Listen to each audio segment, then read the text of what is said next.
Hello students, कैसे हैं आप सब लोग। उम्मीद करती हूँ सब अच्छे होंगे और स्वस्थ होंगे।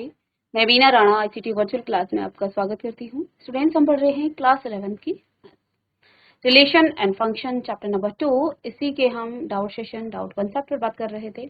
एक बच्चे ने पूछा था कि फंक्शन आप मुझे समझा दीजिए, तो हमने फंक्शन को यहाँ पर प्रीवियस लेक्चर में यहाँ आपके सामने प्रस्तुत किया कि कैसे आप फंक्शन को समझेंगे। तो फंक्शन बेसिकली है क्या, ये रिलेशन का ही एक पार्ट है, यानी एक स्पेशल टाइप का ये रिलेशन है।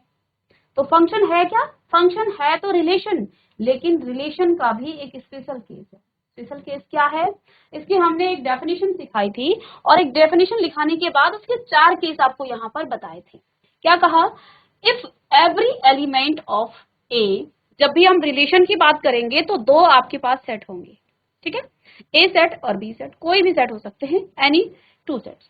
तो यहाँ सपोज ए सेट और बी सेट के बीच रिलेशन की बात हम कर रहे हैं, तो इस कोई रिलेशन फंक्शन कब होगा, यदि एवरी एलिमेंट ऑफ ए, यानी कि ए का प्रत्येक अवयव की एक प्रतिबिंब बनेगा बी में। बी की कोई प्री इमेज नहीं है, उससे कोई फर्क नहीं पड़ता है, लेकिन ए के हर अवयव की एक प्रतिबिंब बनना चाहिए सेट बी में। तो जैसे यहाँ पर हमने क्या किया, ए सेट में 1 2 3, बी सेट में 4 5 6 ये एलिमेंट्स हमने ले लिए हैं। और अब हम देख पा रहे हैं 1 की इमेज 4 के साथ बन रही है, 2 की इमेज 6 के साथ, 3 की इमेज 5 के साथ बन रही है।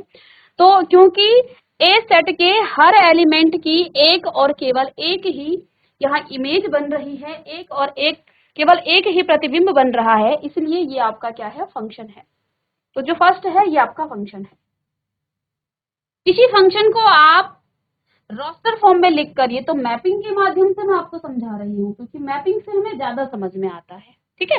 लेकिन क्वेश्चन में आपको हमेशा मैपिंग के माध्यम से नहीं दिया जाएगा, आपको क्वेश्चन इस तरह से रोस्टर फॉर्म में दिया जाएगा या सेट बिल्डर फॉर्म में दिया जाएगा। फिर आपको बताना पड़ेगा कि कौन सा फंक्शन है, कौन सा फंक्शन नहीं है। तो ये भी जानना जरूरी है कि जब आपके पास रोस्टर फॉर्म में कोई सेट दिया गया है, वो सेट आपका क्या फंक्शन है या नहीं है। तो यहाँ फर्स्ट जो मैंने इसको रिलेशन 1 कहा, और ये रिलेशन 1 1 4 2 6 3 6, तो हम देख पा रहे हैं जो पहला एलिमेंट है, देखिए हमने आपको इसमें कार्टेशियन प्रोडक्ट में बताया था कि जो एलिमेंट आपके ऑर्डर्ड पेयर में होते हैं, पहला जो एलिमेंट होता है वो हमेशा सेट ए का यानी पहले सेट का, और दूसरा एलिमेंट हमेशा दूसरे सेट से ही आता है, ठीक है। तो यहाँ पर क्या लिखा है, 1 का 4 के साथ इमेज बन रही है, 2 की 6 के साथ और 3 की 5 के साथ, यानी कि ए सेट के हर एलिमेंट आ रहे हैं और कोई भी एलिमेंट रिपीट नहीं हो रहा है, तो ये आपका फंक्शन कहलाएगा, ठीक है। और अगर साथ में आपको कोई सेट भी दिया जाता, सेट भी गिवन होता ए और बी, और कोई एलिमेंट अगर सेट ए में छूट जाता जिसका कोई प्रतिबिंब नहीं है, जिसकी कोई इमेज नहीं है, तो भी वो आपका सेट, वो आपका फंक्शन नहीं होता। तो यहाँ पर क्योंकि हर एलिमेंट की कुछ ना कुछ इमेज है, एक सिंगल इमेज है, रिपीट नहीं होनी चाहिए आपके फर्स्ट एलिमेंट, अगर रिपीट होंगे तब भी वो आपका क्या होगा, फंक्शन नहीं होगा। सेट जो आपका रिलेशन 2 है, देखिए 1 और 2 की इमेज है और सिंगल इमेज है, लेकिन 3 की कोई इमेज नहीं है, तो ये भी आपका फंक्शन नहीं होगा। थर्ड यहाँ पर आप देखिए, अब देखो सेकंड रिलेशन को आप किस तरह से लिखेंगे कि ये फंक्शन है। R2 हमने लिखा 1 की 4 के साथ है, 2 की 3 के साथ है, लेकिन फंक्शन होने के लिए 3 की भी इमेज होनी चाहिए, जो कि यहाँ नहीं है, इसलिए यह फंक्शन नहीं है।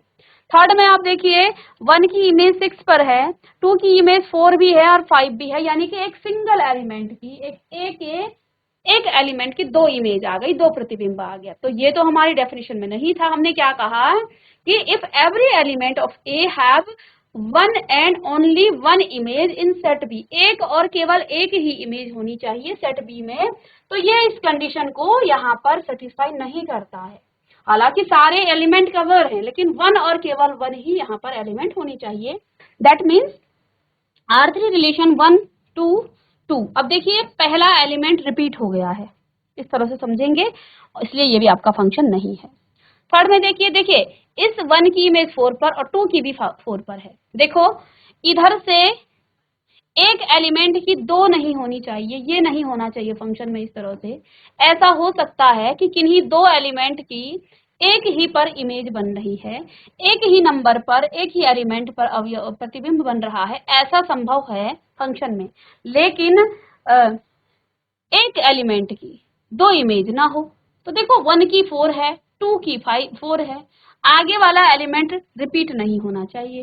तो देखो 1 की 4 पे, 2 की 4 पे है, इससे कोई प्रॉब्लम नहीं है, ये भी आपका फंक्शन है। ठीक है, चलिए तो अब आगे देखिए, हमने कल की क्लास में आपको यहाँ एक क्वेश्चन सॉल्व कराया था कि, तो मैपिंग के माध्यम से भी मैं आपको बता चुकी हूँ कि यहाँ पर आपको बताना है कौन सा आपका फंक्शन है और कौन सा फंक्शन नहीं है।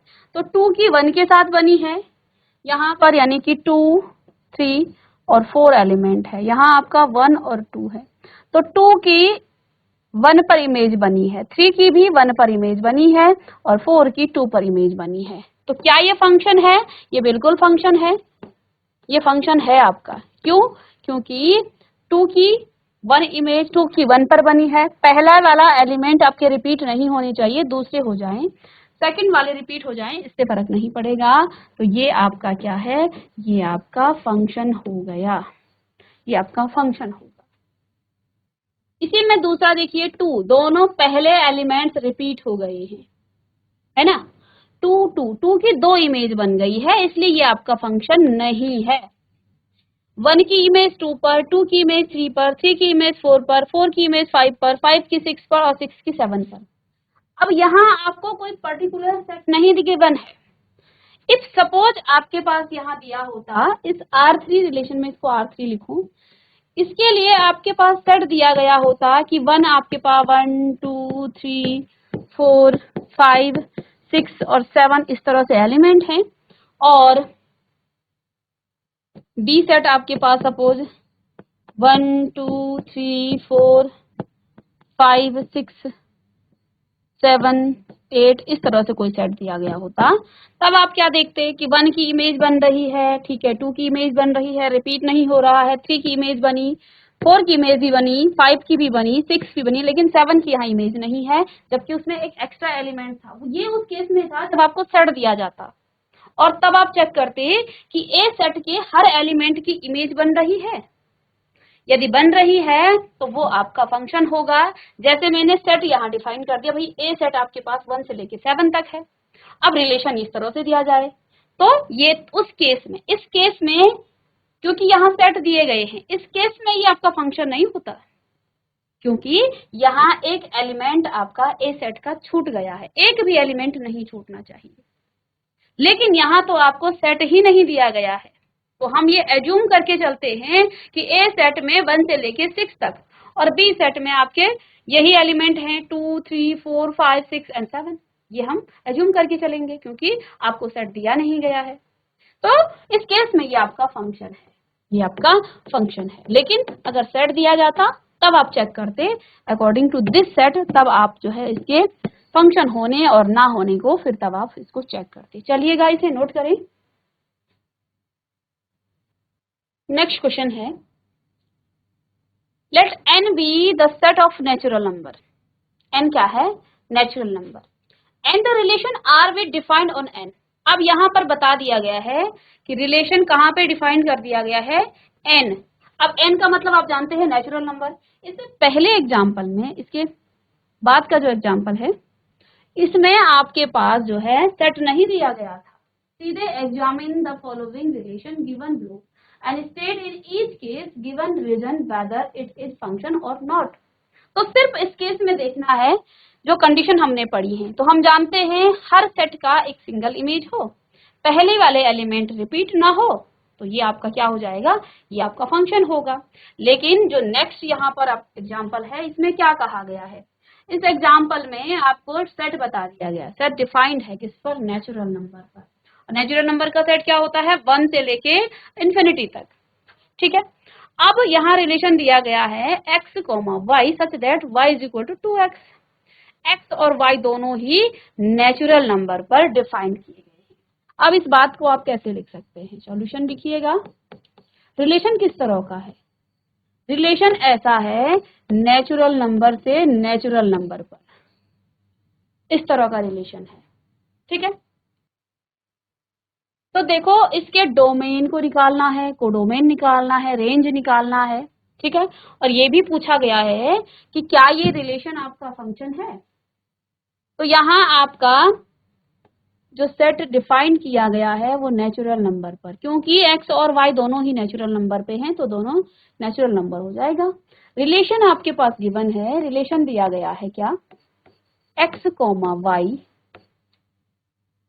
सच दैट y बराबर 2x और x comma Y belongs to natural number.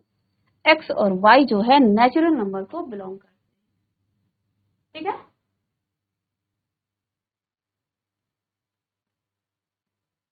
तो ये तो इसकी सेट बिल्डर फॉर्म हो गई, ये इसकी सेट बिल्डर फॉर्म है।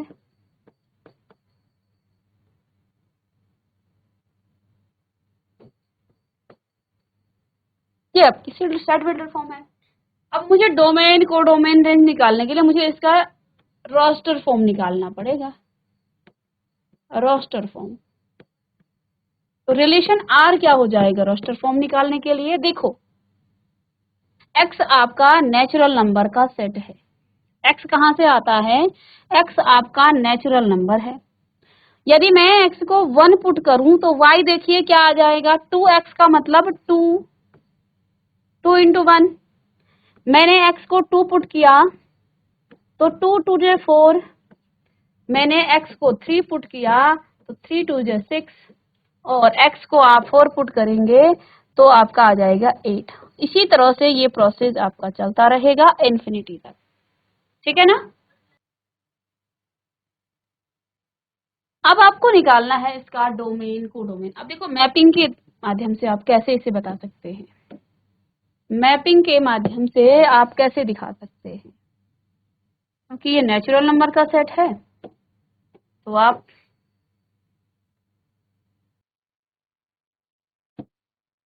1 2 3 4 5 एंड डॉट 2 4 6 8, 8 के बाद 10, इस तरह से ये आपका आ जाएगा, ठीक है।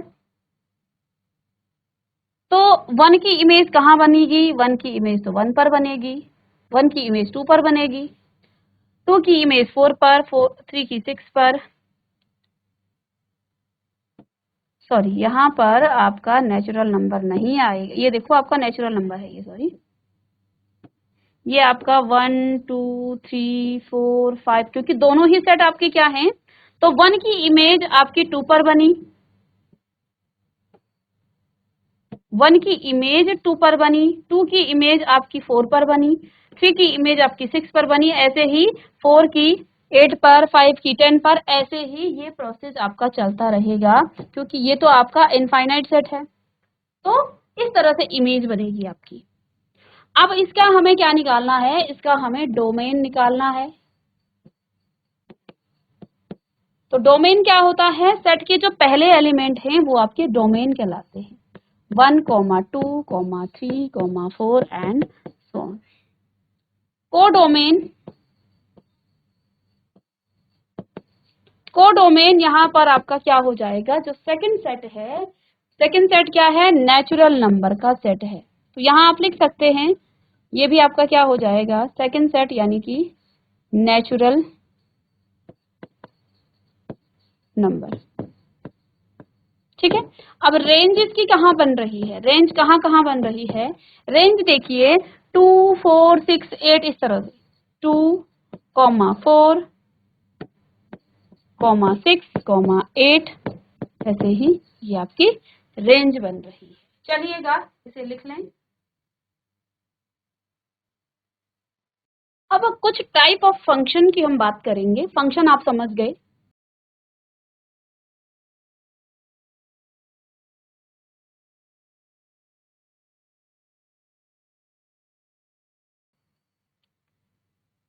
टाइप ऑफ फंक्शन, तो आपके पास यहाँ आई लेट,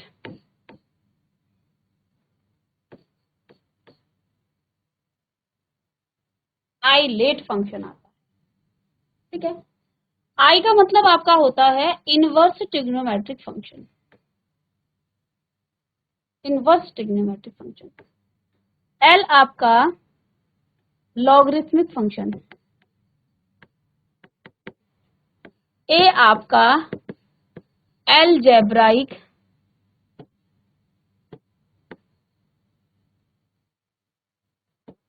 फंक्शन, टी आपका ट्रिग्नोमेट्रिक फंक्शन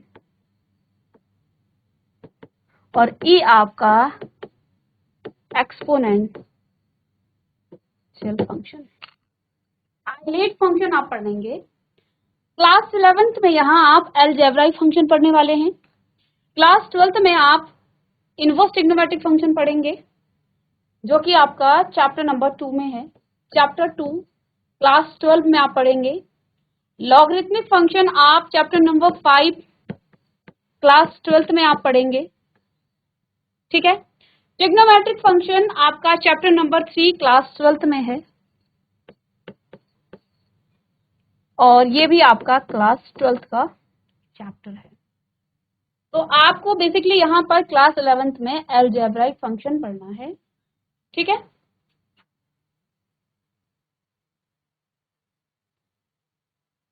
चलिए, तो अब यहाँ पर आप लिखेंगे algebraic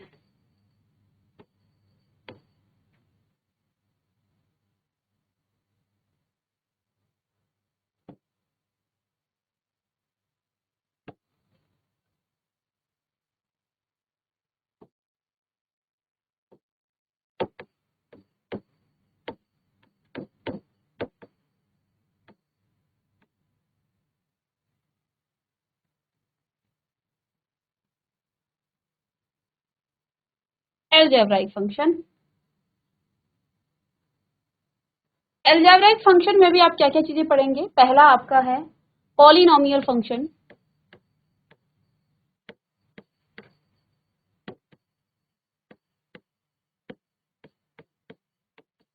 polynomial function.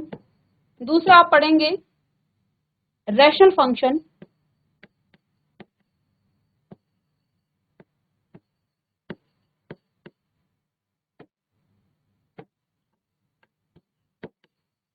Rational function. Third आप देखिए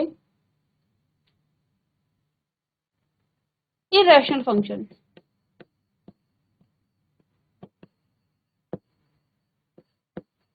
इरैशनल फंक्शन। फोर्थ है आपका modulus function.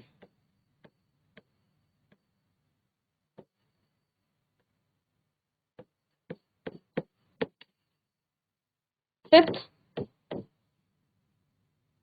Greatest integer, greatest integer, greatest integer function and six आपका signum function.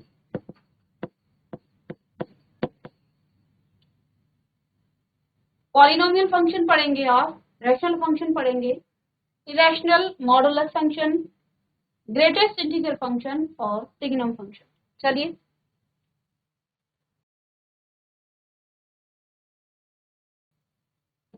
Greatest integer function. तो आइए इसमें हम पहला पॉलिनोमियल फंक्शन की बात करते हैं। पहले हम पॉलिनोमियल फंक्शन को पढ़ते हैं। फर्स्ट है आपका पॉलिनोमियल फंक्शन, पॉलिनोमियल फंक्शन। पहला है आपका पॉलिनोमियल फंक्शन। पॉलिनोमियल फंक्शन को आप कैसे लिखते हैं? P X is equal to A not plus में a1x प्लस में a2x square plus a3x cube plus a4x raise to the power 4 and an x raise to the power n। ठीक है, इस तरह से लिखेंगे।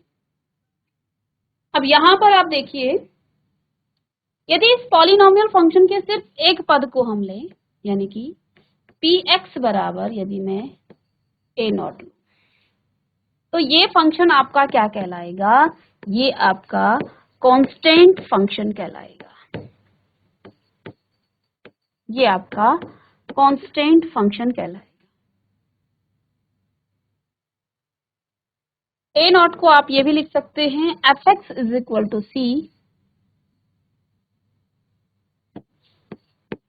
fx is equal to c, तो ये आपका क्या कहलाएगा? कांस्टेंट फंक्शन कहलाएगा। इसके दो पदों को लेने पर, यानी कि px बराबर आप a नॉट प्लस a1x लें यदि,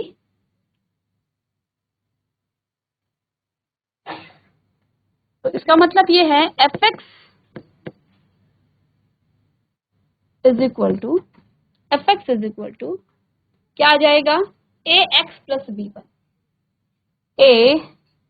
ax प्लस b1,